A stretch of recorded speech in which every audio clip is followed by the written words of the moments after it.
What is going on, everyone, and welcome back to the greatest combat sports and culture show in the entire universe, the Fight Podcast. I'm your host, SERG VICENTE, and this is episode 331 of the show. We have a great show for you guys. We're going to do so much. We're going to go ahead and recap the entire weekend of all the combat sports sessions. So we got a little bit of WWE talk. We're going to talk about Royal Rumble. We're going to talk about Bellator, and we're even going to go ahead and talk about the sweet science of boxing. Look, I understand it hasn't been that popping yet for boxing this year, but to tell us about all the stuff that's really popping that is happening in boxing, who else am I going to bring on? I have to bring on none other than the guru himself, B-Cam, to join us on the show right off the bat. We got the man, B. Welcome to the show, man. Thank you so much for joining us today. Yo, thank you for having me. Happy to be back. It's been a while since I've been here, and I haven't been here because it's been a bit of a slow month for boxing. After what was a really explosive December, we've sort of taken a break in January, and the issue of consistency is an issue for boxing, but that's a conversation for another day. Happy to be here and talk some boxing with you, my brother. Hey, man, I appreciate you. And look, we got to let the people know also, you are officially part of the Fight Podcast team, one of our contributors, the boxing contributor, the guru himself. My man is going to get not only his own consistent segment on the show, he is also getting his own episode weekly. So, brother, thank you for joining the squad, the family. Yeah, Sergio has the strictest interview process in the entire universe. I've been on the show consistently for about 3 years, and he tells me, hey, you're finally a permanent fixture on the show. Well, thanks, Serge. Thanks. hey, look, man, we introducing it to the world, man. Like I said, you have been, you know what I'm saying? We're making it official. Like I said, we got merch now. You know how it is. We get merch and don't know how to act. But it is official. We got merch. We got more segments on the way for you. But yeah, let's get into some boxing. Get into it. So let me ask you this. It has been a slow month, but there was a little bit of an upset that I think a lot of people didn't anticipate that I have to open up with. Yo, what happened with Gary Russell Jr.? Gary Russell Jr. got hurt. That's really just what happened. He dropped a split decision up to the scores of 114 draw, and then the other two scorecards of 113 to 115 for Mark Magsayo. Now, it was, I believe, the third round. Gary Russell injured his. Is Gary Russell a southpaw? I can't remember. Do you remember off the top of your head? Gary Russell, I believe, isn't he a switch hitter? I think he is. He's a southpaw, but he might be a switch hitter. I can check real quick. Yeah, he is. That's not well. Jeez. But Gary Russell, he hurt I believe his left hand. Gary Russell is a southpaw, so it was his right shoulder. He hurt his right shoulder in what I think was the third round, and was pretty much could not throw that jab for the rest of the fight. Now, they announced multiple times during the fight, Gary Russell averages about 38 jabs per round. So without being able to use his jab, he was a one-handed fighter.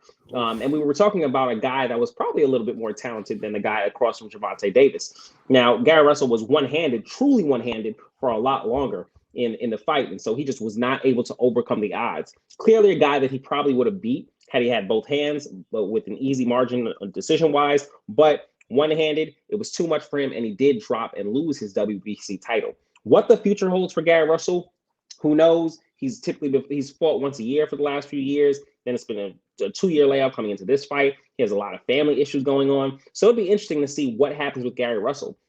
I think the right thing to do would be for the WBC to give him an immediate rematch, but looks like he's probably going to have to get surgery. And who knows if the WBC really wants him holding that strap, given that his inactivity. So we'll see what happens. I do believe he's as long as he's active, he's going to be a title contender in the 126-pound division. So I look forward to see what happens next in his career, because he's already 33 years old. Now, do you think, since he has had so much inactivity, finally getting this L, do you think we're going to see him a lot sooner than maybe you would have in the future? Or should I say in the past? No, because it looks like he may have to get surgery from the shoulder injury. So if he goes the surgery route, then it may be another year at least without Gary Russell. Wow. What else in the boxing world aside from that is happening? I mean, obviously you have people in that own weight class, coming out there talking trash. You have Ryan Garcia and Kambosos going back and forth. You have, obviously, Devin Haney has been talking spicy, especially after this Gary Russell fight and others like that. What are you most looking forward to coming up? I'd say February 5th is a pretty big weekend in the sport. If we look at the schedule this weekend, we got everybody from Claressa Shields. We have Keith Thurman coming back. And after a relatively a relatively quiet September, it's a good kind of ramp up. Now, who knows why Keith Thurman and Mario Barrios is on pay-per-view? Like I said, another thing that's another conversation for another day. But that will be on pay-per-view this weekend. What else we have? We have Leo Santa Cruz fighting on that undercard. We have Luis Neri fighting on that card. We also have Jesse Rodriguez versus Carlos Cuadras. That was supposed to. Jesse Rodriguez is a last-minute sub. I can't remember who he subbed in. I think he subbed in for Sor Rungvisai, who I believe contracted COVID. He was a monster. Yeah, he's contracted COVID. We have Chris Eubank, your favorite fighter, going off this weekend on the same fight. That's your boy. On the same card with Clarissa Shields, who will be fighting in her own title fight. She's even teased moving down to 147. We know 147 is the division that Jessica McCaskill runs currently. So it's going to be interesting. We also have February 20th. We have the return of Daniel Jacobs and John Ryder. So we don't have too many crazy things on the calendar. Oh, and February 19th, we also have Amir Khan versus Kell Brook. What I am looking forward to, this is already, I believe it's official and it's on the calendar. I believe we're looking at March, would be the rematch between Jermell Charlo and Sergi. Is that what is the guy's name? It starts with a C, I want to say, but Brian Castano. Brian Castano. Yep, Castano. There we go. Oh, by the way, did you see? And again, we have about another minute with you before you got to take off. And thank you so much for joining us today on the show. But you saw Amir Khan was training with Bud Crawford for this fight. I did see that, and that's not going to help his chin at all. So we'll see how he performs.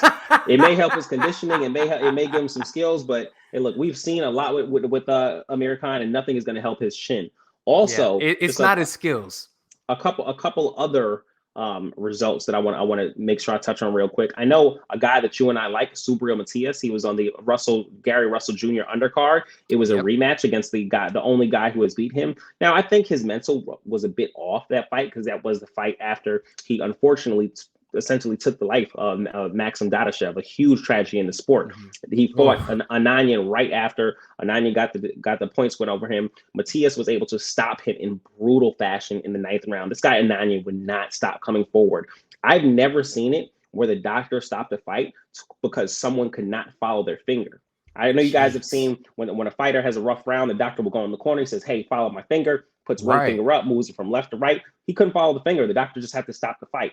That was the right decision. He was taking a absolute beating, and I didn't want to see any more tragedies in the ring.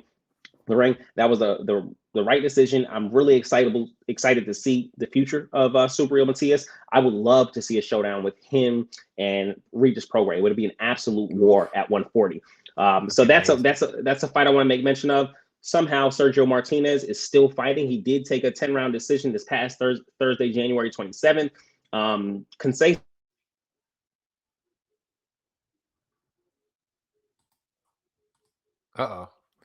His phone froze a little bit there, brother. Hopefully we get him right back in a second. Also, but there he is. Beautiful. Got you back.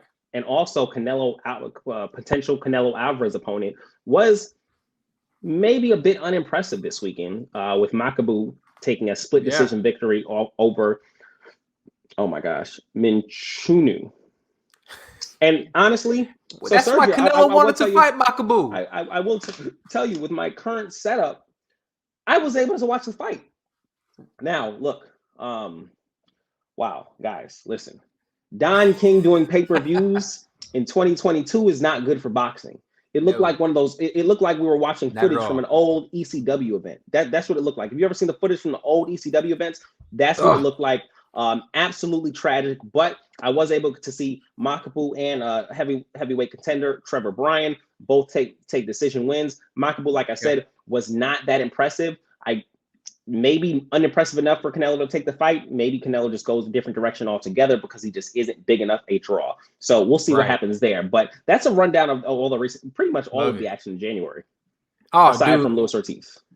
Well, no, it's all good, man. That is perfect. And we'll let the people know. Like I said, we'll let you go, man. But you'll be back later on this week. We'll have a full episode. We'll talk all the boxing news, notes. And I'm gonna have to get your thoughts on the Royal Rumble because I saw some of your tweets. I saw some of the. I know you were paying attention, so we have to talk about that as well. On top of some, I like Brock and Rousey seem like the safest possible choices, but I mean, we'll discuss. We'll get to it. And we'll also have to talk about that new track. Oh man, I with know you're talking about Johnny P's Caddy. Yes. Yeah, that's oh boy, that's My a goodness. track, right? And I usually don't go after individual tracks. I like to listen to projects, but yeah, they laced Absolutely. that track something crazy. They laced it. Something crazy. Benny the Butcher, J. Cole. Oh my goodness. And now that you're here real quick, big up to New York guys. I just have to say, New York guys, you guys, for the win. ASAP, Jay-Z, good for you guys. Yeah. I thought that news broke a while ago, but I guess it just got made official today with the pictures. And You're a yeah, New York guy, and you New York live in, niggas won. Wakanda. ASAP stuck his penis in the national treasure, and we all win. Hey, there it is. All Satisfaction right, for man. everybody. Well, brother, yeah, right. Well, brother, thank you so much for joining us on the show today. Like I said, we will see you later on this week where we talk all things boxing. Until then, the Guru, B Cam. Thank you so much for joining us on the show, brother. Yeah, I'll see y'all later. Thanks for having me. Be good, Serge. Peace. Yes, sir. That is the Guru. He'll be back on later on this week, and we'll go ahead and talk all things boxing, shoot the shit. We always have a great time when he's on the show. But let's go ahead, like I said, now that he's gone, let's go ahead and jump into it. And actually, before we do that, remember, if you are listening to the Fight Podcast, remember, listen to everywhere podcasting is available. Apple, Google Play, Spotify, SoundCloud, Stitcher. Check us out at thefightpodcast.com. Please, if you're checking out this video, listen, like, subscribe, and share. Also, the link will be in the bio as well. Yo, we have merch now. As you see, I'm drinking out of our Fight Podcast mug. A really dope mug. They're great quality. Also, if you see me rocking one right now, we're rocking the Fight Podcast t-shirts. All the merch is online. We have crew necks. Everything in terms of the merch is champion brand, amazing quality stuff. Make sure you guys go and check that out today. All right, jumping on into it. Bellator 273 happened this weekend in Phoenix, Arizona, and the hometown kid himself, Ryan Bader, was able to retain his heavyweight championship. This is the first time that he was actually able to fight, or actually, should I say, fight at heavyweight for 2.5 years. Obviously, aside from COVID, he was also had to go back down because he was simultaneously Bellator's light heavyweight champion. He lost that belt, but he moved up to face the person he lost the belts to, teammate as well as Fedor Emelianenko's protege in Vladimir Moldavsky. This was a fight that most people thought that Moldavsky was going to win. I am not going to lie to you guys, especially after seeing how he lost his last outing. I absolutely believe that he was going to go ahead and get mauled by Moldavsky. But yo, credit to the 38-year-old Ryan Bader. He is 29-7 now with 1 no contest in his career. He went out there and grinded out, absolutely grinded out. Unanimous decision, 48-47 win against the Russian. Look, man, I have to give all props to him because he was taken down 8 times in this fight. Moldavsky was 8 for 16 on his takedowns. And when you see that, especially when you think of 8 takedowns in a match, you're like, yo, that dude definitely ended up winning the fight. But the difference in the fight was the power that that Ryan Bader was landing on Moldavsky really made the difference. He ended up stinging him a couple of times, was able to get control. And honestly, I don't think there was any controversy, anything. Everybody agrees. Unanimous decision, 48-47, Ryan Bader. I'm really happy to see him get this win. Now he has an opportunity to go out there and face Czech Congo in a fight that didn't finish the way that I think a lot of people would have liked for it to finish the first time around. And on paper, I'll be very honest with you, I think a lot of us don't really want to see this fight. Like, yo, what's the need for Ryan Bader and Czech Congo, especially both of them 138, one already in their 40s. But when you really think about it, and when you boil down to it, these are probably, especially at this point in time, the 2 best heavyweights in Bellator. Why not? Why not? Let's see the fight happen. Czech Congo still has a lot. He's still winning. And if he's still winning, you got to put him out there. So looking forward to seeing that. Scott Coker did say that fight seems like it's going to be next. Also on this card was a return of Benson Henderson. Benson Henderson is on a 3-fight losing streak. And Benson Henderson, for those who don't remember, because I know a lot of people have joined, MMA, post Conor McGregor. should I say the MMA fandom post Conor McGregor. But man, I'm telling you one thing. Benson Henderson is a Hall of Famer. He is one of the greatest UFC lightweight champions of all time. And he's one of the guys that when he got to Bellator, it really never panned out. And it almost feels like he's kind of maybe aged out. He's 6-6 in Bellator, and actually leading into this fight, he was 5-5. So spoiler alert, he went out here and actually won. He goes out here and actually wins this fight and defeats Magomedov. And this is obviously the upset of the weekend. Magomedov is on a 20-fight winning streak. Magomedov is 22-1. He is, like I said, he is on a 20-fight winning streak, and he is the protege of Khabib Nurmagomedov. And let's be honest with you guys, this is the first time Coach Khabib has actually taken an L. And this was a fantastic fight. It went back and forth. Benson Henderson gave us everything that we really wanted in Benson Henderson fight. We saw the escapes. We saw his resiliency when it comes to, getting out of submissions and his durability. But we also saw something that I really think has plagued him in the past is his aggression. He was coming downhill. And it was one of the things that I really appreciated watching from him. He looked like he wanted to win the fight. And that's something that in the past, I think I've definitely kind of knocked him for. It's just like, as good as you are, why doesn't it seem like you're evolving? Why are you making the same mistakes in your striking? And this fight, it seems like he kind of shored up some of these holes. He was landing really good leg kicks. And let me just bring up some of these numbers. Obviously, Benson Henderson is now 29-11. He moves to 6-6 in his Bellator career. But here's the thing. One, how surprised am I that he won? I'm extremely surprised that he won. I'm pleasantly surprised that he won, and I'm happy for him. But what happens from here? Where does he go from here? After the fight, and I'll read this for you guys, and I quote, he said, look, I don't know if I'm going to fight anymore.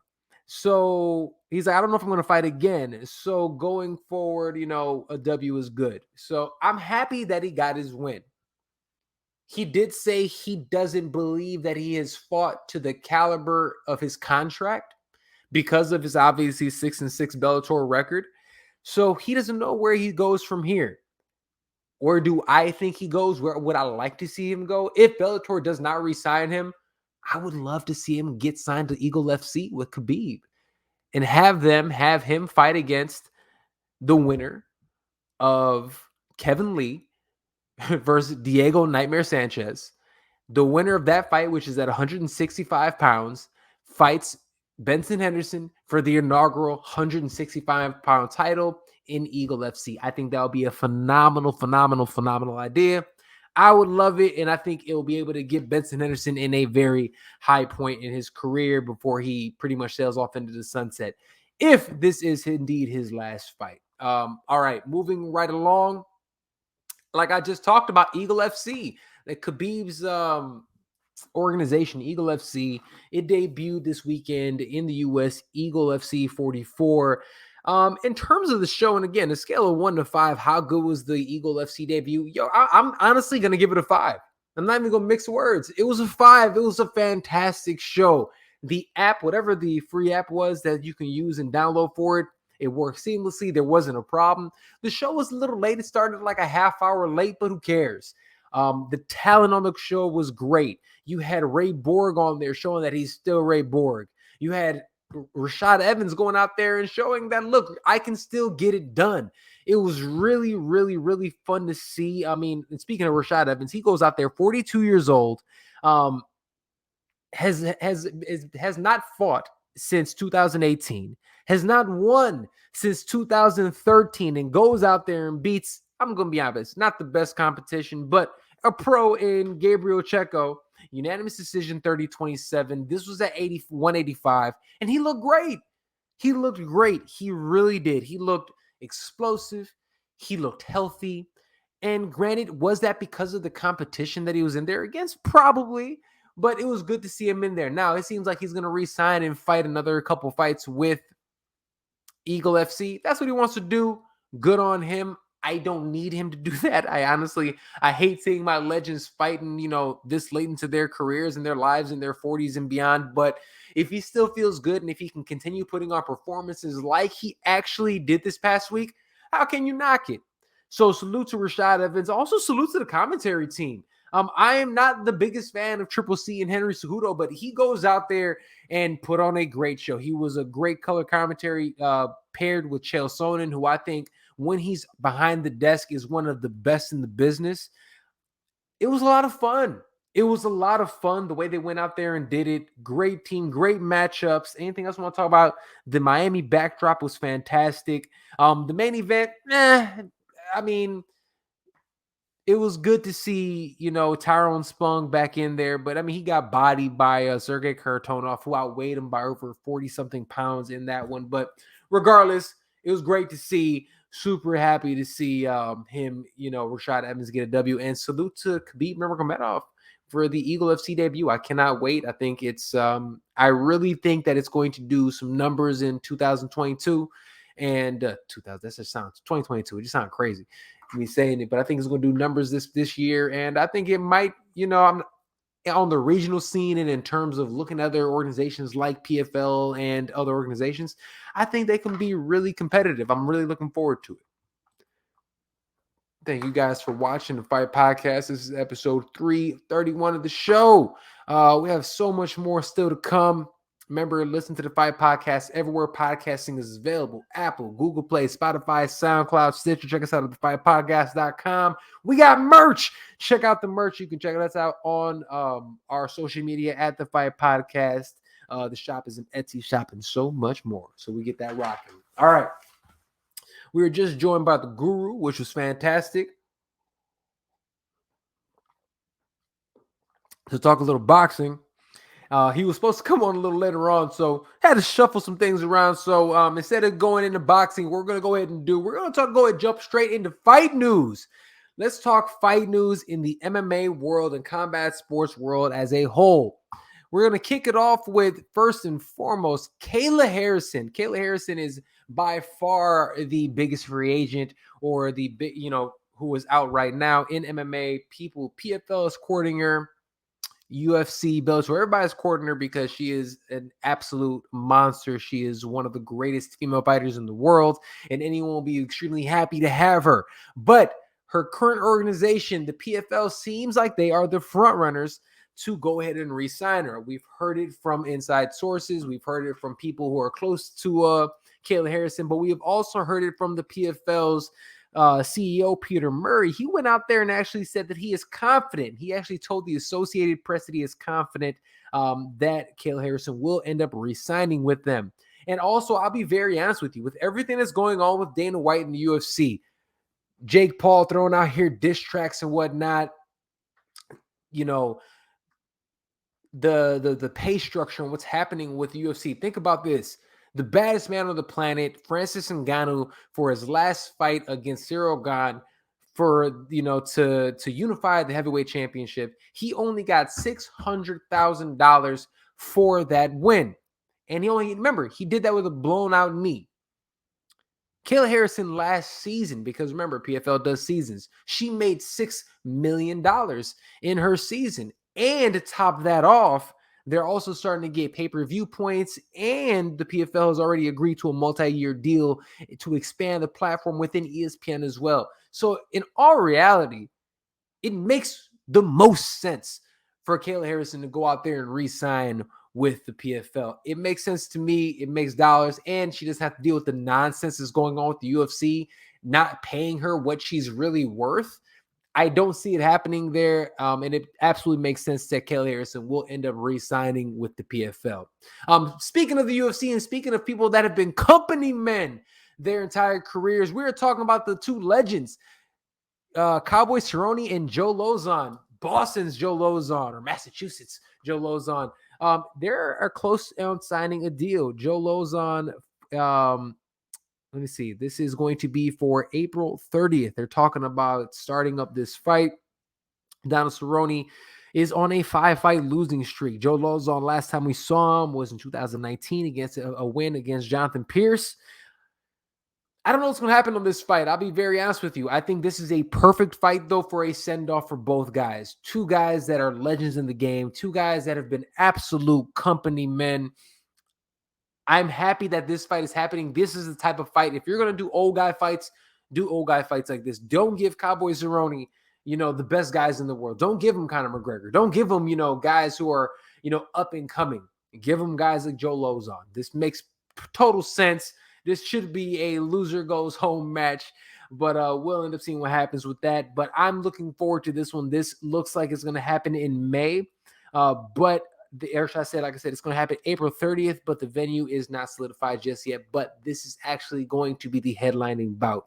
Last thing I have in the world of fight news: Paul Daly on MMA Hour Monday, the 30th or the 31st, whatever day today is, told Ariel Helwani that he is planning to retire from MMA following his upcoming fight May 13th. That's going to be his last fight.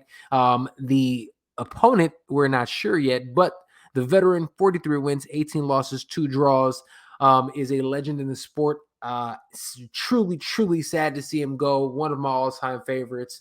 Paul Daly is going to retire, so salute to the legend, Paul Daly.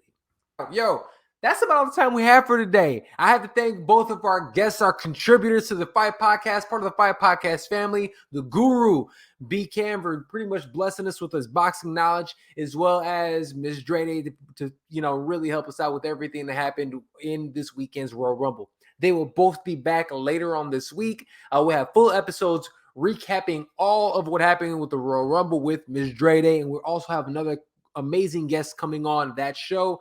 And we have the Guru. We're going to talk all things boxing with him later on this week as well. With that being said, guys, that's about all the time we have. This has been episode 331 of the greatest combat sports and culture in the entire universe, the Fight Podcast. I'm your host, SERG VICENTE. Love you guys. We'll see you next time right here on the show. Peace.